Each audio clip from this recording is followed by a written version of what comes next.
नमस्कार दोस्तों। नमस्ते ऑनलाइन स्टडी में आपका स्वागत है। आज हम पढ़ने जा रहे हैं मनोविज्ञान। मनोविज्ञान मनोविज्ञान के बारे में क्या क्या कहा गया है, इसका इतिहास कितना है, क्या कितने भागों में बटा, यानी मनोविज्ञान कब से कहलाने लगा, इसके बारे में अध्ययन करेंगे। सबसे पहले देखते हैं मनोविज्ञान का अतीत तो बहुत लंबा है, जबकि इतिहास बहुत छोटा है। ये किसने कहा है? एबिंगहास। एबिंगहास महोदय ने कहा है कि मनोविज्ञान है ना, उसका अतीत तो बहुत लंबा है, जबकि इतिहास बहुत छोटा है। ये परिभाषा कई बार पूछी गई है कि मनोविज्ञान का अतीत बहुत लंबा है लेकिन इतिहास बहुत छोटा है। किसने कहा है? एबिंगहास ने। मनोविज्ञान का इतिहास 16वीं शताब्दी से प्रारंभ होता है। इतिहास तो कब से प्रारंभ होता है? 16वीं शताब्दी से। इतिहास किसे कहते हैं? हमें इतिहास के बारे में जानकारी कैसे मिलती है? किसी शिलालेख से, किसी पुस्तक से हमें जानकारी, पिछले हमारे इतिहास की जानकारी हमें मिलती है। तो हमें मनोविज्ञान की इतिहास की जानकारी कब से मिलती है? 16वीं शताब्दी से, जबकि इसका अतीत 400 ईसा पूर्व से माना जाता है कि इसका अतीत कैसे 400 ईसा पूर्व से ही हो गया था। 400 ईसा पूर्व कैसे हुआ था कि अरस्तु नाम तो आपने सुना होगा। अरस्तु, इनका कार्यकाल था 384 ईसा पूर्व से 322 ईसा पूर्व। हो गए ना 400 ईसा पूर्व। ठीक है। ने दर्शन शास्त्र में आत्मा के अध्ययन की शुरुआत की। अरस्तु ने क्या किया? दर्शन शास्त्र में आत्मा के अध्ययन की शुरुआत की। यही आत्मा का अध्ययन आगे चलकर क्या कहलाया? मनोविज्ञान। ठीक है। इसीलिए आधुनिक मनोविज्ञान, ये आजकल जो आधुनिक मनोविज्ञान चल रहा है ना, इसकी नींव कहाँ से थी? अरस्तु द्वारा 400 ईसा पूर्व। किसके किसके रूप में? दर्शन शास्त्र के रूप में। दर्शन शास्त्र के रूप में। इसीलिए अरस्तु को क्या कहा जाता है? मनोविज्ञान का जनक कहा जाता है। ठीक है। लेकिन ये कोलसैनिक, कौन? कोलसैनिक एकमात्र कोलसैनिक विद्वान हुए हैं। इनका मानना क्या है कि आत्मा की अवधारणा सबसे पहले किसने दी?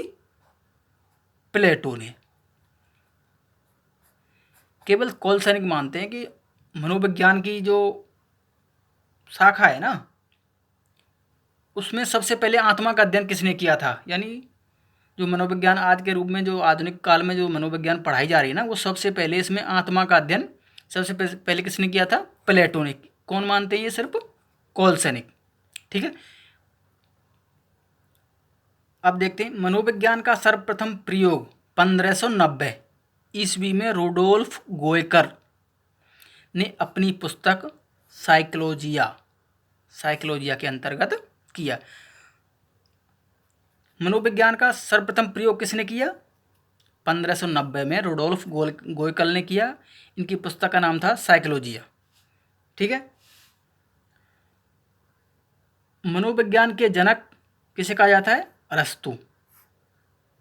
अभी अभी बताया हमने। केवल कोलसन किसे मानते हैं मनोविज्ञान का जनक? प्लेटो को। ठीक है। मनोविज्ञान की जननी दर्शन शास्त्र 400 ईसा पूर्व किसके रूप में पढ़ी जाती थी? दर्शन शास्त्र के रूप में। साइकोलॉजी शब्द की उत्पत्ति लैटिन भाषा, लैटिन यानी यूनानी, ग्रीक एक ही बात है, के दो शब्दों से मिलकर बना है। कौन से? साइके प्लस लोगस। ठीक है। साइके का अर्थ होता है, क्या होता है? आत्मा। और लोगस का अर्थ होता है का अध्ययन करना। यानी साइको प्लस लोगस, आत्मा का अध्ययन। ये क्वेश्चन कई बार पूछा जा चुका है कि साइकोलॉजी शब्द किस भाषा का है, तो यूनानी, ग्रीक, लैटिन कोई सा भी दे दे, यही माना जाएगा। ठीक है। अब पूछ लेता है वो साइको प्लस लोगस, तो साइको का अर्थ क्या है? आत्मा का, लोगस मीन अध्ययन, यानी आत्मा का अध्ययन।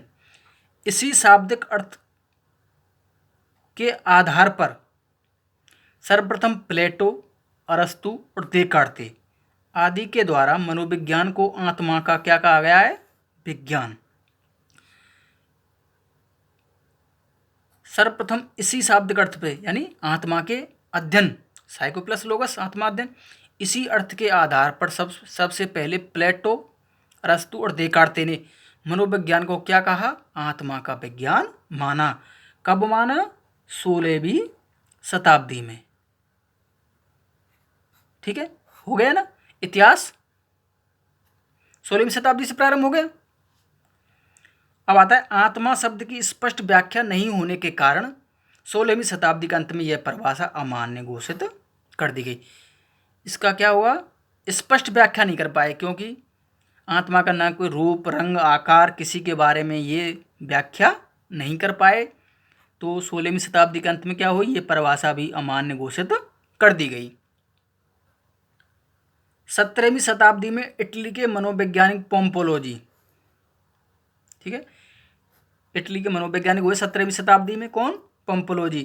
पोम्पोलोजी ने मनोविज्ञान को मन एवं मस्तिष्क का विज्ञान माना। 17वीं शताब्दी में इटली के मनोवैज्ञानिक हुए पोम्पोलोजी। उन्होंने क्या माना? मन एवं मस्तिष्क का विज्ञान। ठीक है, ये 17वीं और 18वीं शताब्दी तक चली। कौन सी मनोविज्ञान? मन एवं मस्तिष्क का विज्ञान। फिर 19वीं शताब्दी में विलियम जेम्स, विलियम बुंट, विलियम जेम्स, बाइप्स, जेम्स सली आदि के द्वारा मनोविज्ञान को क्या माना गया? चेतना का विज्ञान माना गया।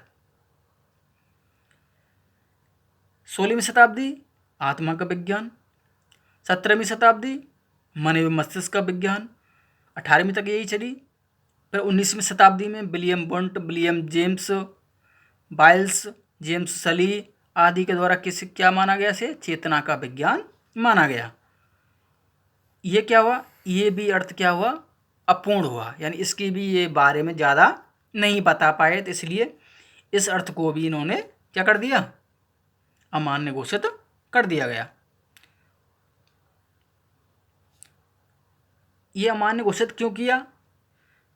क्योंकि चेतन क्रियाओं पर अर्धचेतन क्रियाओं का प्रभाव भी होने के प्रमाण के बारे में ये जानकारी नहीं दे पाए।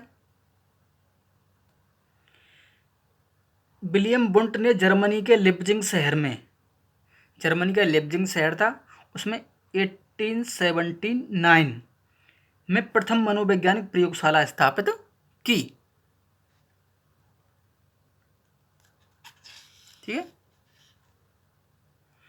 जर्मनी के लिप्जिंग शहर में 1879 में प्रथम मनोवैज्ञानिक प्रयोगशाला स्थापित की। किसने? विलियम बुंट ने। कई बार क्वेश्चन पूछा जा चुका है कि जर्मनी के लिप्जिंग शहर में प्रथम मनोवैज्ञानिक प्रयोगशाला किसने स्थापित की? विलियम बुंट ने। या विलियम बुंट ने कौन से शहर में प्रथम मनोवैज्ञानिक प्रयोगशाला स्थापित की? तो जर्मनी के लिप्जिंग शहर में। कब की? 1879। इसीलिए विलियम बुंट को प्रयोगात्मक मनोवैज्ञानिक का जनक माना जाता है। इसलिए क्या माना जाता है इसे? प्रथम प्रयोगात्मक मनोविज्ञान का जनक माना जाता है। अब देखो, सबसे पहले मनोविज्ञान का अध्ययन दर्शन शास्त्र रूप में किसने किया? अरस्तु ने।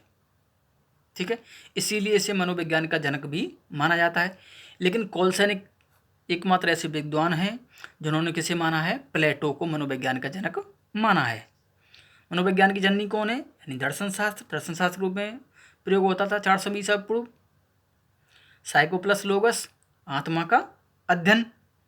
सबसे पहले प्लेटो, अरस्तु, देकार्तो आत्मा का विज्ञान माना। 17वीं शताब्दी में पोम्पोलोजी मन एवं मस्तिष्क का विज्ञान माना। 19वीं शताब्दी विलियम बुंट, विलियम जेम्स, बायप्स, जेम्स सली आदि ने मनोविज्ञान को क्या माना? चेतना का विज्ञान माना। और वर्तमान में क्या है? विलियम बुंट ने जर्मनी, ये हो गया। वर्तमान में। इसी समय 1879 यानी जर्मनी के लिप्जिंग शहर में मनोवैज्ञानिक दर्शन शास्त्र की शाखा के रूप में अलग होकर एक स्वतंत्र विषय के रूप में सामने आई। अब वो पूछता है कि मनोविज्ञान दर्शन शास्त्र से कब अलग हुई, यानी स्वतंत्र विषय के रूप में मनोविज्ञान कब से अध्ययन में आया? तो 1879 से ही आया। लिप्जिंग विश्वविद्यालय को वर्तमान में क्या कहते हैं? कार्ल मार्क्स विश्वविद्यालय के नाम से जाना जाता है। जो 1879 में विलियम बुंट ने जर्मनी के लिप्जिंग शहर में जो प्रथम प्रयोगात्मक मनोवैज्ञानिक प्रयोगशाला खोली थी ना, उसको वर्तमान में कार्ल मार्क्स विश्वविद्यालय के नाम से जाना जाता है। विलियम मैकडूगल एक विद्वान हुए। इन्होंने अपनी पुस्तक आउटलाइन ऑफ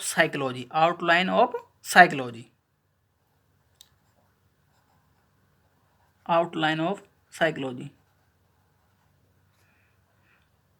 के प्रश्न नंबर 16 पर चेतना शब्द की क्या की? कड़ी निंदा की। इन्होंने कहा कि चेतना, जो तुम मनोविज्ञान को चेतना का रूप चेतना का विज्ञान रूप दे रहे हो ना, ये बहुत ही निंदनीय है।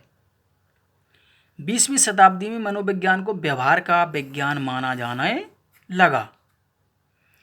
और आगे चलकर 20वीं शताब्दी में क्या हुआ? मनोविज्ञान को व्यवहार का विज्ञान माना जाने लगा।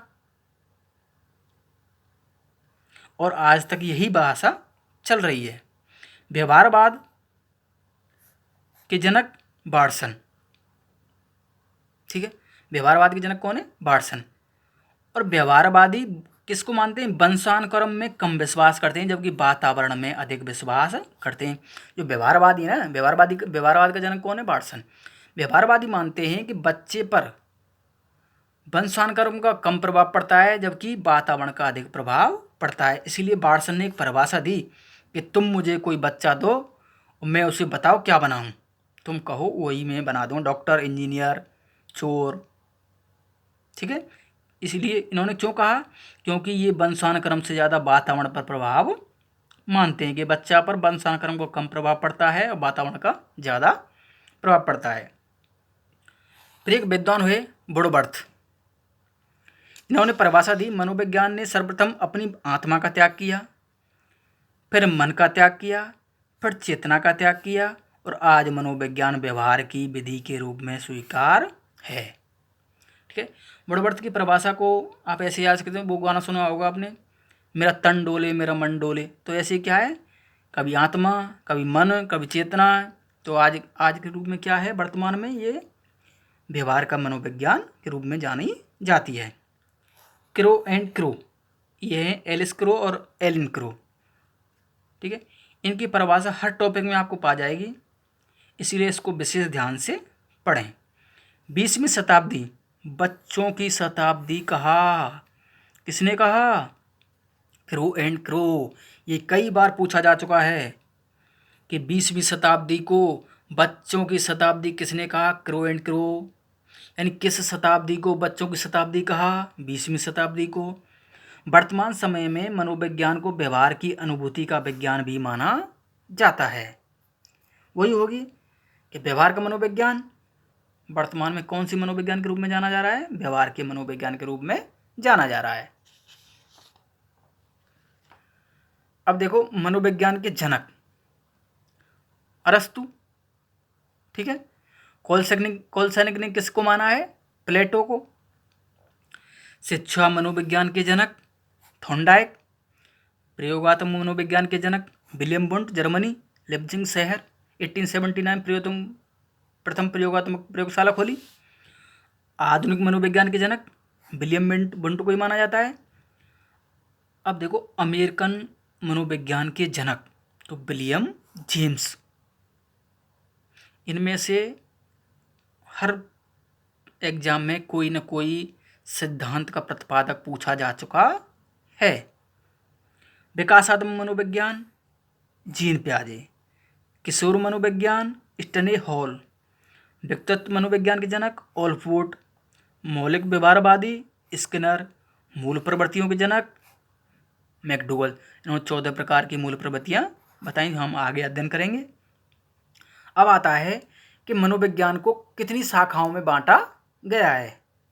ठीक है, मनोविज्ञान को कई शाखाओं में बांटा गया। सबसे पहले आती है सामान्य मनोविज्ञान, फिर आती है असामान्य मनोविज्ञान, फिर तुलनात्मक मनोविज्ञान, प्रयोगात्मक मनोविज्ञान, सामाजिक मनोविज्ञान, औद्योगिक साइकोलॉजी, बाल विकास, किशोर, प्रौढ़, विकासात्मक, शिक्षा मनोविज्ञान, निदानात्मक, उपचारात्मक मनोविज्ञान,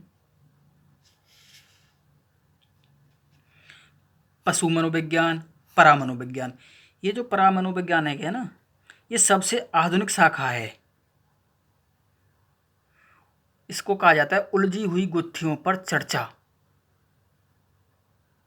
ठीक है, सबसे आधुनिक ये भी क्वेश्चन कई बार पूछा जा चुका है कि सबसे आधुनिक मनोविज्ञान है तो कौन सी है? परामनोवैज्ञानिक। ठीक है, शिक्षा मनोविज्ञान, इसके बारे में अध्ययन करेंगे। सबसे ज़्यादा हमारे सिलेबस में है बाल विकास, इसमें किशोर प्रौढ़ ये दोनों आई जाएंगे, और शिक्षा मनोविज्ञान।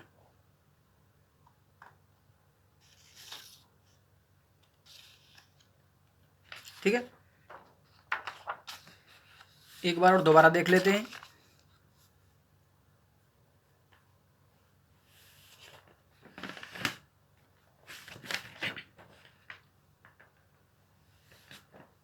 देखो, मनोविज्ञान का अतीत बहुत लंबा है लेकिन इतिहास बहुत छोटा है। किसने कहा? एबिंगहास ने। 16वीं शताब्दी से प्रारंभ माना है। किसने? अरस्तु। दर्शन शास्त्री रूप में, मनोविज्ञान के रूप में अध्ययन किया जाता था। उसके बाद 1590 में रुडोल्फ गोयकल ने साइकोलॉजिया के अंतर्गत मनोविज्ञान शब्द का सबसे पहले प्रयोग किया। मनोविज्ञान के जनक कैसे माना जाता है? अरस्तु को। लेकिन कोलसैनिक कैसे मानते हैं? प्लेटो को। स्पेशल आता है कि कोलसैनिक के अनुसार मनोविज्ञान के जनक हैं तो आपका माना जाएगा प्लेटो, वरना अरस्तु ही आएगा। साइकोलॉजी शब्द की उत्पत्ति लैटिन भाषा के शब्द से, दो शब्दों से मिलकर हुई, साइक प्लस लोगस। आत्मा का अध्ययन 16वीं शताब्दी में किसे माना? आत्मा का अध्ययन माना किसने माना? प्लेटो और अरस्तु देकार्ते। प्रातः 17वीं शताब्दी पोम्पोलोजी ने किसे क्या माना? मानवीय मस्तिष्क का विज्ञान। 19वीं विलियम बुंट, विलियम जेम्स बायप्स, जेम्स सलीन किस क्या माना है? चेतना का विज्ञान।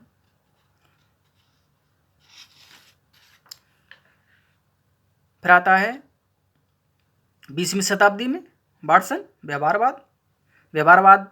व्यवहारवादी क्या मानते हैं? सबसे ज़्यादा वातावरण पर जोर देते हैं।